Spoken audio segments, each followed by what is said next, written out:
Now, as gunshots echo across the wind-swept, snow-covered reaches of the wild Northwest, Quaker-puffed wheat and Quaker-puffed rice, the breakfast cereal shot from guns, present the challenge of the Yukon. It's Yukon King, swiftest and strongest lead dog of the Northwest, blazing the trail for Sergeant Preston of the Northwest Mounted Police in his relentless pursuit of lawbreakers. On King, on you Huskies! Gold discovered in the Yukon. A stampede to the Klondike in the wild race for riches. Back to the days of the gold rush. With Quaker-puffed wheat and Quaker-puffed rice, bringing you the adventures of Sergeant Preston and his wonder dog, Yukon King, as they meet the challenge of the Yukon.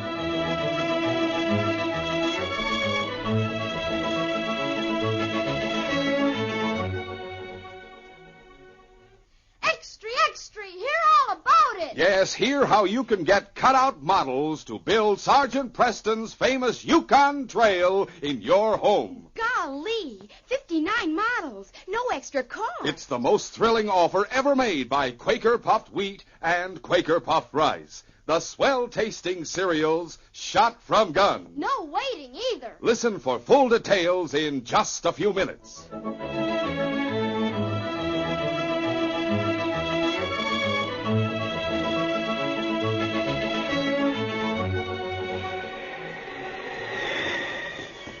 A howling blizzard shrieked and stung his face with swirling blasts of snow as Bat Nelson urged his team forward through the night. Don't quit on me, you mutts, or I'll beat the hides off you. Get along there. Push! Push, you Huskies! Suddenly, the ghostly outline of a shack loomed up through the snow-filled darkness. As Bat came closer, he saw that the cabin had a ramshackle, deserted appearance. He halted his team. Hold there, hold! Taking a hurricane lantern from among the gear on his sled, he walked up to the shack and tried the door. As he stepped through the doorway, he was greeted by a sudden series of barks from inside the cabin. Bat's hand streaked toward his six-shooter when a voice cried out. Don't shoot, please. In the darkness, it was impossible to see who had spoken. You don't want me to start shooting? Come over here to the doorway and don't try any funny stuff. All right. Bucky, stop it. Don't mind him, mister. He's just a little dog. He'll soon be a dead dog if he doesn't stop that yapping.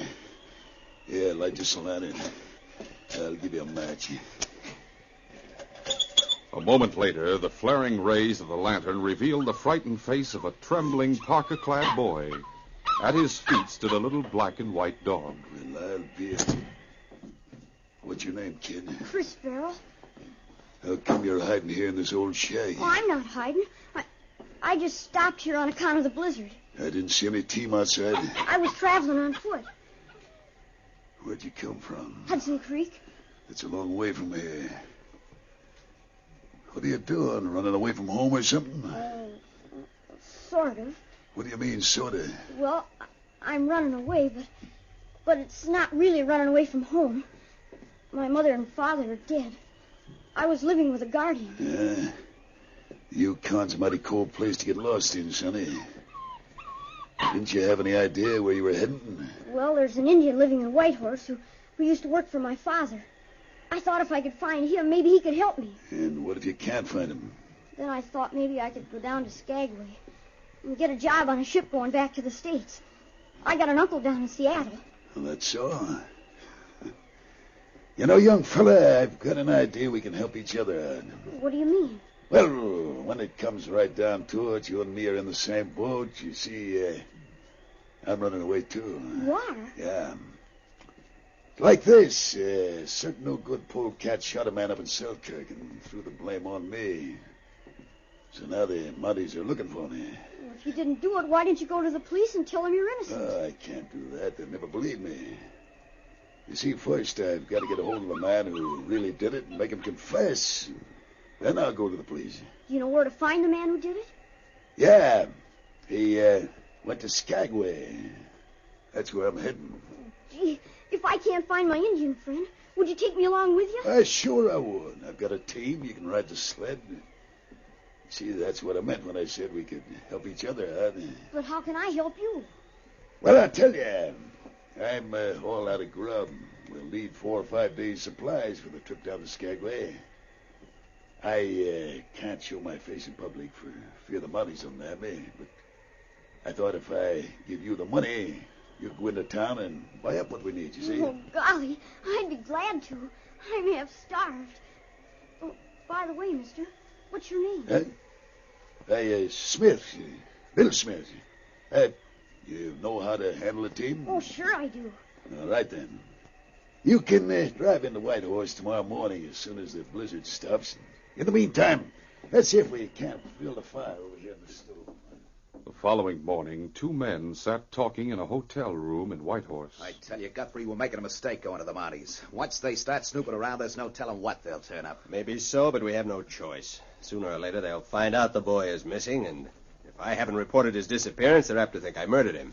Maybe you're right at that. Of course I'm right. Come on, get your parka. We'll go talk to the Mounties right now. Sergeant Preston was seated in his cabin writing a report on the capture and escape of the outlaw Bat Nelson. Yukon King lay at his master's feet. The great dog raised his head and growled as someone knocked at the door. Steady, King. Come in. You're in charge of the police detachment here at Whitehorse? That's right. Sergeant Preston. Well, Guthrie is my name, Leonard Guthrie. I'm a lawyer. My friend here is Mr. Frank Metz. Glad to know you. Glad to know you, sir. Care to sit down? Thank you. Sergeant, I've come to report the disappearance of my ward. He's a 12-year-old boy named Christopher Farrell. He ran away 2 days ago. 2 days ago. You're rather late reporting his disappearance, aren't you? Well, I just got into town last night. This is the first opportunity I've had. You see, Metz and I have been searching for him ourselves. Where do you live? On Hudson Creek, the site of the Farrell mine. What about the boy's parents? Are they dead? Yes. His mother died several years ago, and his father died last spring. The will appointed me legal guardian. Did the boy inherit the mine? Yes. But, of course, I'm acting as trustee until the boy comes of age. Incidentally, Mr. Metz here is foreman of the mine. I see. What made the boy run away? Frankly, I can't imagine. I've treated Chris like my own son. Showered him with affection, in fact. Of course, he may have been upset because I threatened to get rid of Bucky. That's his little dog. Is that what you call showering him with affection? Well, hang it all, Sergeant. The dog didn't like me. He yapped at me constantly. Any idea where the boy was heading when he ran away? Yes, I found out he stopped overnight at a trapper's cabin about 10 miles from the mine. He told the trapper he was on his way to Whitehorse, so he may be right here in town. Unless, of course, he got lost. What does he look like? Well, he has light blonde hair and blue eyes, and there's a mole on his left cheek. He was wearing a black bearskin parka. I see. Tell me, Sergeant, do you think you'll be able to find him? We'll do our best. I'll inquire around town, and if no one's seen him, we'll get out search parties. Yes, do that, by all means. And let me know as soon as you learn anything. Metz and I are staying at the Yukon Hotel. An hour later, after a number of fruitless inquiries, Sergeant Preston walked into Asa Jevons' general store. He was greeted by the jovial proprietor. Well, if it isn't Sergeant Preston and King. Hello, Asa. By golly, King, I know what you're after. It's that special hunk of caribou meat I've been saving for you. He knows you're a soft touch, Asa. There you go. Say thanks, King. Well, now you're downright welcome, so eat hearty. Say, I hear Bat Nelson broke jail last night. Yes, he did. Have you picked up his trail yet? Yes, we picked it up last night soon after the jailbreak. The 3 men who helped him escape are already accounted for, but Nelson got away in the blizzard. The snow covered up his tracks and dispersed the scent. Well, too bad. The reason I stopped in was to ask if you've seen or heard anything of a missing boy named Chris Farrell. 12 years old, blonde, blue eyes, mole on his left cheek, wears a black parka. By Juniper, I certainly have seen him. You have? He was in here this morning buying supplies. Had a little dog with him. Did he tell you where he was staying? No, but he said he was trying to find an Indian named Charlie Bearspaw. There's an Indian by that name working as cook over at Sam Galloway's cafe. Yeah, that's what I told him. The kid was tickled pink. He sounded as though he was going right over to the cafe as soon as he left the store. Thanks, Asa. With what you've told me, it shouldn't be hard to find him. Come along, kid. Meanwhile, Chris Farrell had already found his Indian friend, Charlie Bearspaw. Charlie, who had served Chris's family for years, was overjoyed to see the boy again and agreed to accompany him back to the cabin. Half an hour after leaving town, they arrived at their destination. We'll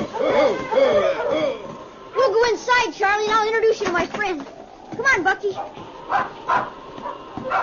As Chris and the Indian entered the cabin, Bat's face darkened with suspicion, and his gun flashed out of its holster. Don't shoot. This is my friend. Your friend? Oh, sure.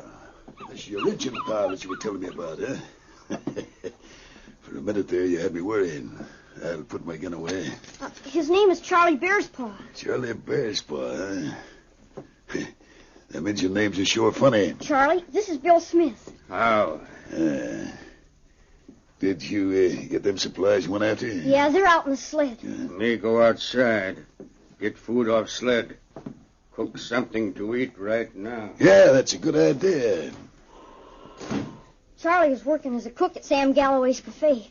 He used to cook for us at home, too. Well, I can stand some good home cooking right now. A moment later, Charlie re-entered the cabin. But instead of food, he was carrying a loaded revolver. You put him up. Hey! What's your idea? Charlie, don't point that gun at Bill. He's our friend. Him no friend. Me see him picture on handbill. Him outlaw. Named Bat Nelson. What? You're pretty smart, Injun. But not quite smart enough. With a sudden movement, Bat grabbed Chris and used him as a shield. At the same time, he fired from the hip. We'll continue our adventure in just a moment.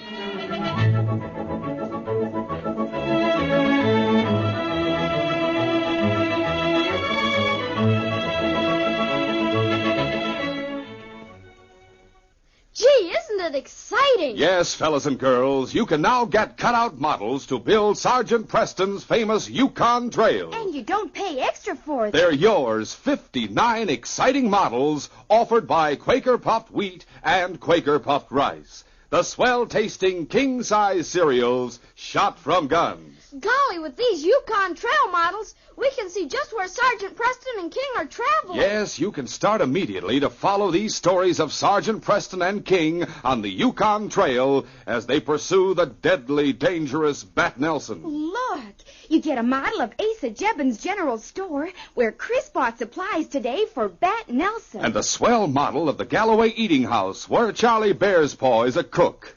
Gee, these models are super. You bet. They're different, they're bigger. And they're easier to put together. Look, you even get scenery. Mountains, forests, creeks, and waterfalls. You get dog sleds and dog teams you can hitch up and move around. You can reach right into Asa Jebbin's store and move the shelves of supplies. And it's easy to get these Yukon Trail models. Yes, every single model comes on special new packages of Quaker Puffed Wheat and Quaker Puffed Rice. Say, wheat and rice shot from guns is my favorite cereal. That's great. And what do you like best about them? They're nice and crispy. And they taste so good. Well, remember, as soon as you get the big red and blue packages of Quaker Puffed Wheat and Quaker Puffed Rice, you can start to build your Yukon Trail. There are 8 different packages in all, with the numbers clearly printed on the front. And they're now at your grocer's. Models of Asa Jebbin's General Store, Galloway Eating House, and the White Horse Jail on packages number 1 and 2. Plus a Gold Prospector's York boat, 2 reindeer, dog sled, dog team, and others. Then, packages number 3 to 8 have Yukon Trail models of buildings and places you'll hear about Friday and in stories to come. Remember, there's no waiting. Simply go to your grocer. He now has Quaker Puffed Wheat and Quaker Puffed Rice with the Yukon Trail models right on the packages. Hurry, they're waiting for you.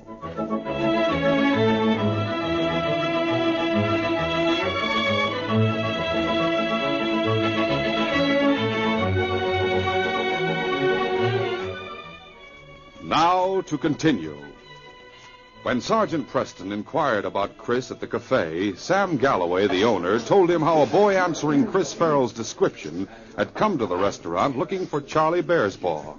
I told him Charlie was working out in the kitchen. By thunder, when I took him back there, he and Charlie liked to bust out crying. They were so glad to see each other. Did they explain how they happened to know each other? Yeah. Seems Charlie used to work for the boy's father. Oh. Guess he was just like one of the family. Did they say where they were going when they left you? Well, they were going to some cabin outside of town where the boy was staying. That's all I know. Sam, does Charlie live here on the premises? Yeah.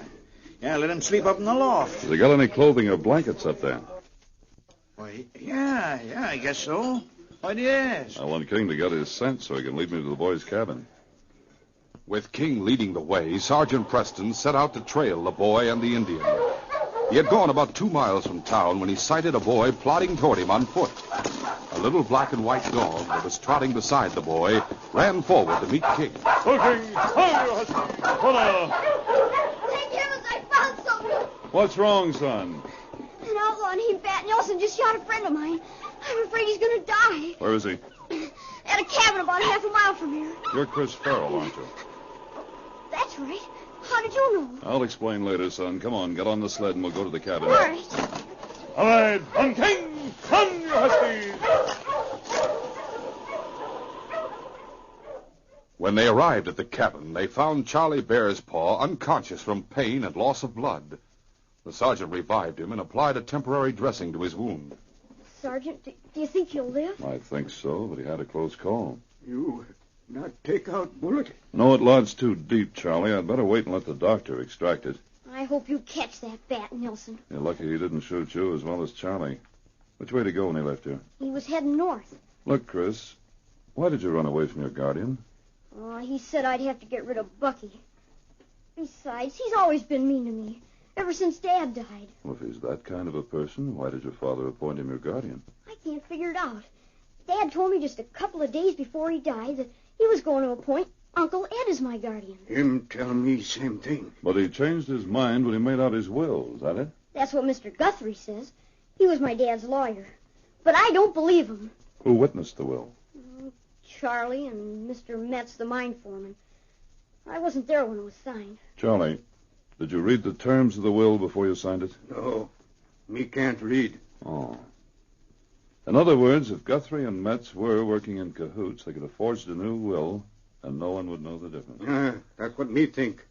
Guthrie fire me, make me go away, 'cause me get suspicious. But why should Mr. Guthrie want to be my guardian? Because it puts him in control of the mine till you come of age. He and Metz working together are in a position to rob you of a fortune. Golly, isn't there anything I can do about it? There's plenty we can do about it if we can prove the present will is a forgery. Charlie, how did you sign the will? Make Indian picture sign for Bear's Paw. Huh? And if you saw the will again, is there any way you could tell whether it was the same one you signed? We're not sure. Wait, maybe can tell. When me sign will, just come from cooking kitchen. Make little grease stain on paper. Grease stain, eh? Charlie, that may be all we need. If Guthrie did forge a new will, there's a good chance he didn't bother to imitate that stain. Then we can prove the will is a forgery. We can try, but you'll have to wait till I've run down Bat Nelson. In the meantime, we better get Charlie here to a doctor. Sergeant Preston took Chris and Charlie back to his own cabin in Whitehorse and summoned a doctor to treat the Indian's wound. Then he went to the Yukon Hotel, where Guthrie and Metz were registered. He knocked on the door of their room.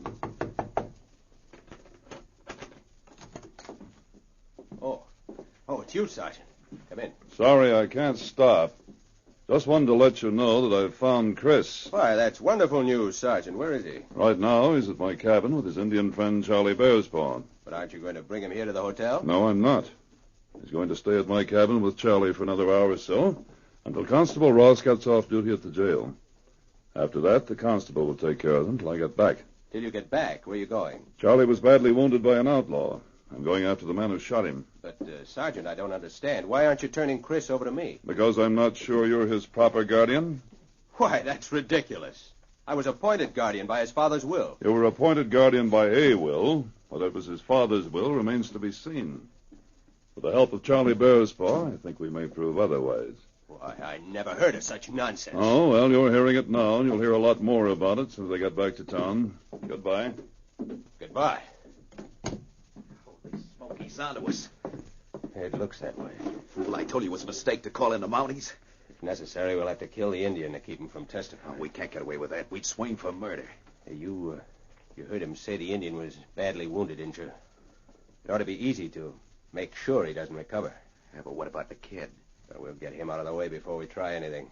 Come on, get your parka.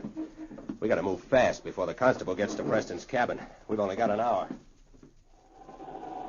A short time later, Guthrie and Metz knocked on the door of Sergeant Preston's cabin. Chris Farrell opened up. Oh, it's you two. What do you want? What do you suppose we want? We've come to take you home. I'm not going home. I'm staying right here. Don't you talk back to me, young man. Come on, Metz. We'll go inside while he gets his parka. Yap at me, you dirty little mongrel. Quiet, Bucky, quiet. Hey, look. There's Charlie lying over there on the bunk. Never mind him. Hurry up and get your parka on, Chris. Sergeant Preston told me I could stay right here. Sergeant Preston has nothing to say about it. I'm your legal guardian. You won't be if we can prove you forged the will. Yes, if you can prove it. Until then, what I say goes. Now, don't let me have to tell you again to get your parka. Maybe you better do what him say. Hey, but what's that Siwash is talking sense? You not talk so big when Sergeant Preston get back. You not worry, Chris. Me tell Sergeant what happened. All right. I'll go with him. Chris put on his parka and reluctantly accompanied the two men back to the Klondike Hotel. The little dog Bucky had tagged along behind his young master. But at the door of the hotel, Guthrie said, You're not coming in, Pooch. Go on, beat it. Oh, maybe a kick will help him along. Bucky, I guess you'd better stay outside. Oh, come on, we've wasted enough time over that dog. It's already getting dark. We'll get a room for the boy and start back to the mine tomorrow morning. Guthrie and Metz escorted the boy to his room. Before leaving him alone, Guthrie said, Now then, young man, if you take my advice, you'll get yourself some sleep. We've got a long, hard trip ahead of us tomorrow. In the meantime, I'm going to lock you in your room, just to make sure you don't try running away again. After locking the door, the two men walked away down the hotel corridor. Now what do we do? Now we go back to Preston's cabin and take care of that Indian. We'd better be mighty quick about it, or we'll have that constable walking in on us. Meanwhile, Sergeant Preston was just leaving the jail after telling Constable Ross what had happened and ordering him to take care of Chris and the Indian when he went off duty. The sergeant had traveled only a short distance from the jail when he heard a little dog chasing after his sled and barking furiously. Why, it's Bucky, whooping, holla, whooping us. You're supposed to be with Chris, Bucky, not following us. I wonder if something's wrong at the cabin. Come on, King. Maybe we better go back and check up. Send a team around, boy. Gee, you huskies! All right, on, King! On, you huskies! It was a short time later that Guthrie and Metz arrived at Sergeant Preston's cabin. The short winter day was already drawing to a close, but it was still light enough for the man on the bunk to see who was entering the cabin. What you want? We just came back for a little talk with you. Me not talk to you about anything. You talk, all right, if you know what's good for you. We want to know how you think you're going to prove we forged a new will. Then you did make new will. I didn't say that. Hurry up and talk, Injun. All right, me tell you. When me sign will, make grease stain on paper. Me remember just what stain look like. If me not find same stain on will, me prove will is fake. Holy smoke, he's right. We should have imitated that stain we forged, and you will. Yeah, I guess that was an oversight. However, Preston won't be able to prove a thing if Charlie isn't alive to testify. And we can make sure of that right now. Grab him, Matt. Let go of my arm. You're pretty strong, ain't you? What are you going to do with him, Judge? Smother him with his blanket while you hold him down. That's the easiest way. Besides, it'll leave no traces. Hey, someone's coming. Must be the constable. Maybe not. I'll get my gun out just in case. Hey, Guthrie, look. Sergeant Preston's voice shouted through the window. Drop that gun. Guthrie whirled to fire, but the sergeant shot first. No. Get your hands up, Metz. I'm doing it. Charlie, you all right? There was no reply from the figure on the bunk. All right, King. Go on inside and stand guard. King had long ago learned how to open the door of his master's cabin.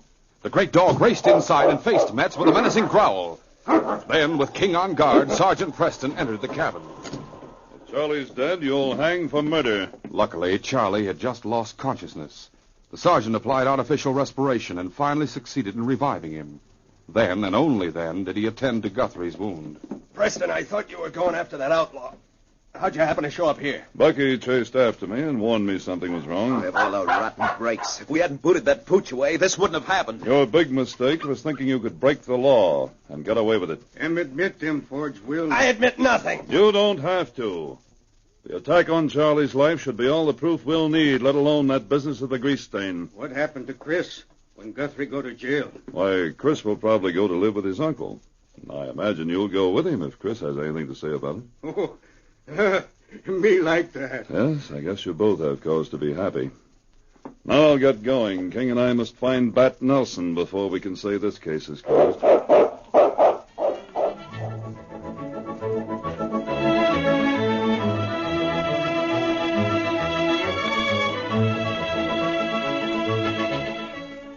In just a moment, Sergeant Preston will give you a preview of Friday's adventure. Rush to the grocers, fellas and girls.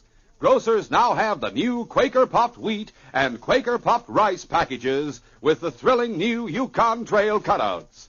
They're made especially for you listeners, so you can follow these danger-packed stories of Sergeant Preston's relentless chase of Bat Nelson along the Yukon Trail. There are 8 different new packages, each one clearly numbered on the front. For instance, models of Sergeant Preston's cabin, of Asa Jebben's general store, of Galloway Eating House, of Sergeant Preston's dog sled and team of huskies, the very things you're hearing about in these stories are on packages number 1 and 2. You get 59 swell models in all. So go to your grocer pronto. Ask for Quaker Puffed Wheat or Quaker Puffed Rice, the delicious, nourishing cereals shot from guns. Actually exploded up to 8 times normal size to make 'em bigger and better tasting, full of bang-up nut-like flavor.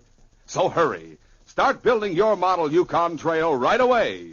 They're now on the big red and blue packages of Quaker Puffed Wheat and Quaker Puffed Rice, the original, crisp, fresh, shot-from-gun cereal that is never sold in bags or bulk. America is proud of its Boy Scouts. Yes, proud of you Scouts listening in and all the 2.5 million Boy Scouts throughout the nation. This week, as you Scouts celebrate the 40th anniversary of your program of character building and citizenship training, as you dedicate yourselves to strength and liberty, America salutes you. Listen Friday when Sergeant Preston and Yukon King meet the challenge of the Yukon in the case of Flaming Valley. Pierre Marlet was a crooked lumber camp foreman who was paid to arrange my death. He tricked me into entering a closed-in valley, then set fire to the trees across the entrance, knowing that the flames would race up the valley.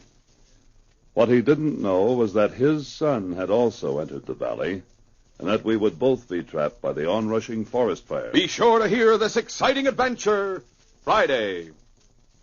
These radio dramas, a feature of the Challenge of the Yukon Incorporated, are created by George W. Trendle, produced by Trendle Campbell Enterprises, directed by Fred Flowerday, and edited by Fran Stryker. The part of Sergeant Preston is played by Paul Sutton. They are brought to you every Monday, Wednesday, and Friday at the same time by Quaker Puffed Wheat and Quaker Puffed Rice, the breakfast cereals shot from guns.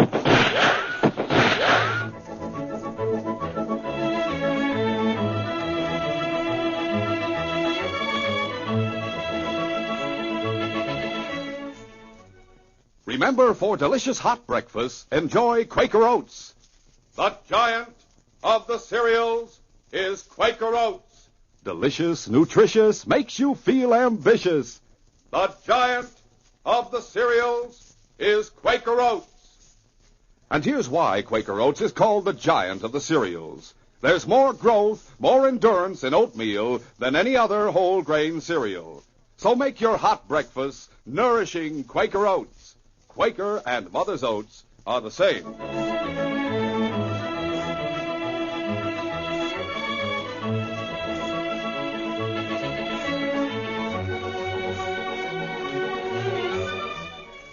This is J. Michael wishing you goodbye, good luck, and good health from Quaker Puffed Wheat